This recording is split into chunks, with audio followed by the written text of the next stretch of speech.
Good day, everybody. This is Manny from Manny's Makings, and today is part 2 of our How to Make Chain series.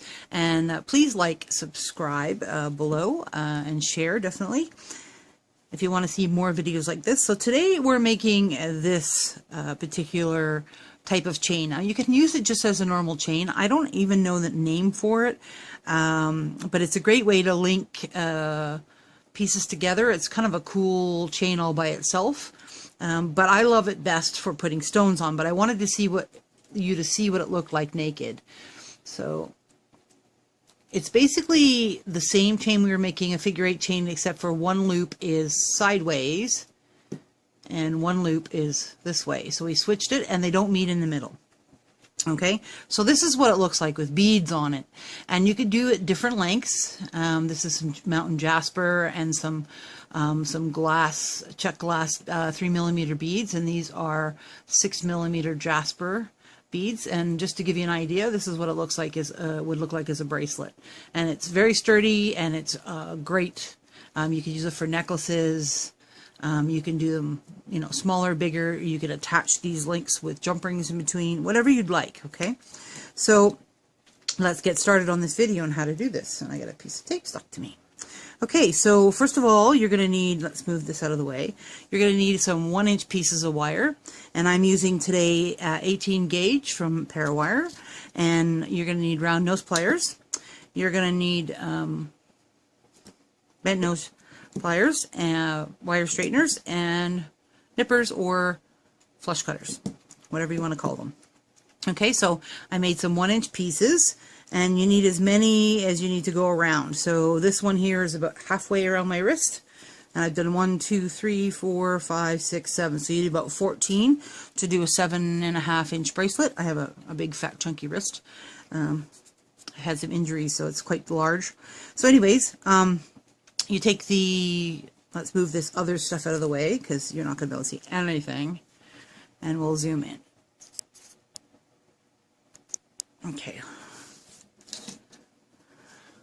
Okay, so we're going to take the wire. See if I can get it to focus. There we go. And you're going to make a rosary loop. Now again, this is one of those, you have to figure it out where you're on your pliers. It works best for you. For me, it's about here on my pliers, and I'm just making it flush with the top, and I'm making a round loop, bringing it around just like we did before. So we end up with this P. See, looks like a P. And then we're going to break the neck. So if you think of the P as the head, and right below the P is where the neck would be, we're just going to take your pliers back in and just twist the other way, and you're going to make what we call an eye pin. So this is how you make an eye pin as well. So if you wanted to use this as an eye pin, if it was longer, you could put beads on it, make and attach it to something, and then dangle something from it. So you could definitely use this as an eye pin as well. Okay. So then you put your beads on, and I can't see the holes on these black beads, so just bear with me because they're black. And I'm putting 3, and I have a piece of wire left over on the other side to make the other loop. So I make the loop, again, put it in the same place on your pliers. You can mark your pliers for sure if you'd like to. Now it tends to hit the beads when you get to this point, so I just loosen off on my pliers a little bit and bring it the rest of the way. So again, you have the P, and we need to break the neck. So we take it in and we just twist it and break the neck, bring it in a little bit to make sure it's all sealed, and we have a link. Now, I didn't tell you to do this, and I just did it automatically. But my one loop is this way, and my other loop is that way. See how they're like one's one direction and one's the other direction? So let me do it again slower, and this time I'll do it with the other, well, I'll do it with this beads again. So again, find your spot on your pliers that works best for you, for the size of bead you want. And you're going to see when I do the other type of bead that I change my place on my pliers. It makes different size loops. I'm breaking the neck, so I have the eye pin again. Put on my 3 beads. There's 1. Come on. 2. The hole's there somewhere. There we go. 3. I have the little piece of wire left. It's almost like when I hold my wire here, it's always about the same, and I always usually hold my beads like this against wire. So for me, I know that I need to trim in here, but I started them all with, remember, the double flush cut ends on either side, and put it where I need to put it on my wire, on my pliers, and we turn it around. I'm just pushing the beads back and out of the way, so I don't want them getting caught, because they'll tend to slide down. I did it again without showing you. Okay. So when I went to make that second loop, I held this so that this was flat in my fingers, and I held the beads here, and then I rolled it up. Actually, I held it this way and rolled it towards myself. So right? I do it so automatically, I don't even think about it, and that's really bad when I'm trying to teach somebody. So just make sure they're closed. You're going to open them again to attach them to each other. I'm just using the flat part of my pliers. I actually have a little groove in there that works perfect for closing these. But anyway, so that you have the one wire, the one hole this way, and the other hole the other way. And that helps them, if you look at this, it moves really easily, and it doesn't get all tangled up and messed up. And that's why, is because the holes aren't the same direction. So it makes them easier to move around. Okay? So let's do one with the bigger bead. So the same spot here on my pliers is, this bead doesn't take up, if you look at the beads, it doesn't take up as much space, see? So I need to take up, either cut the wire shorter, or I need to take up space with my loop. You can do one or the other. It's a design choice. It's up to you. Okay, so I'm going to move it down my pliers a little bit, just past halfway point, even a little bit more. And I'm going to do the same thing as I always do. Flip my wire over, take it out and look at it. It's a P. Put it in, break the neck, eye pin. See? You can tighten that up, close it up. There we go. So it's all nice and closed. That's called a rosary loop, that little loop. So now I'm holding this in my fingers like this. I'm putting the bead on. My piece of Mountain Jasper, and it's sort of in grays and tans, and I don't know if you can see, it's got a little bit of green in it, and grays and blacks. Okay, so now I'm holding the loop like this in my finger, so the loop's looking at me. I can see the eye, and I'm holding the bead. Okay, so that I can take my hand and take it to the other spot again, because I have to go quite a distance out.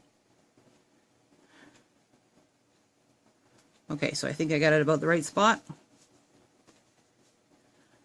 And I bring it around. Now, I didn't do that right, so you bring it back up and bring it back down. It's okay. Don't panic if you didn't get it perfect. And break the neck. I'm just tweaking it to make it fit. So in this case, I made this loop a little too big, so this loop is a little bit smaller. Again, if you're selling your jewelry, you can figure out exactly where you need to put it, and then, you know, do it exactly the same. So I have one loop one way and one loop the other way, as you can see. Okay? See if I can get it to stand up. So there are different directions, and if they're not quite perfect, you can just give them a little turn one way, one the other way to get it like that. Okay, so then to put them together, you can choose to open them either one. It doesn't really matter.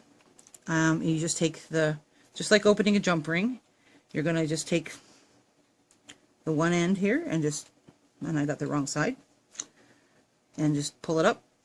You don't want to see how the loop's still intact if you look at it from the top. I didn't pull it out, I pulled it just up like this, like a corkscrew. See if I can show you. See how it's like a corkscrew now? So it's open. Put on this link, and then I just take my pliers and close it up. And this is where you want to make sure it's good and closed, and you can use the edge of your pliers if you want. Make sure she's closed. Snug it up, because you don't want any chance of it slipping back out. And because of the way the beads move on it, what I found is, see how this one's not perfectly closed, but if you watch, the beads are going to come up and hug it. They tend to move around. So let's close this one properly. As I can see, it's open just a smidge. You can close it that way, or you can take your pliers in it and just bring it down to close it that way. It's your choice on how you want to do this. So there's 2 attached. Let's add one more. Crank it open like a corkscrew. Put it on the other one. So what I do is I cut all the wire and trim the other end so I have 2 flush ends. And then once I finish cutting all the wire, then I make all the loops on one side. That's how I usually do it when I'm doing assembly line. Then I put all the beads on and do the other loop after I put the beads on each one. And then I make a pile. One pile of these type of bead ones and one pile of the other ones, depending. And if you're doing them all the same, then you just make a pile of these. How many you needed. Now the finish, when I started with 1 inch, I got my ruler here, my trusty ruler. Okay, started with 1 inch. Let's see if I can get it up high enough. And when I'm done, I have 3/4 of an inch. So I didn't lose a lot. So, you know, if you want to do an 18-inch necklace like this, then, you know, you need to figure out, it would be 20, 21 of these maybe. You could measure it, and then you have your clasp to figure in. So you'd probably get away with, if you're doing an 18-inch necklace, doing 18 of them, and then your clasp would make the other inch would be 9, you know, of the, that you would lose in the 1/4 inch that you lose every time. You might have to do 1 extra. So you can figure it out from there. If you do an odd number, like when you're doing a necklace, if this came up this way and this way, this centerpiece is where you could put a bail, and you could attach these 2 edges to the bail so that you have, let's do it the other way so it looks like a necklace. So your bail would be attached here, and you would attach these 2 things to the side of your bail, or use this wire through the middle of your bail to hold your bail in place. So those are your options.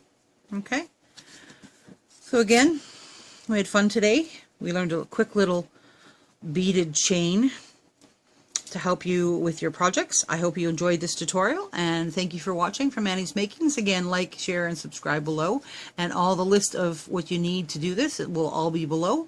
Take care, and see you later. Bye-bye.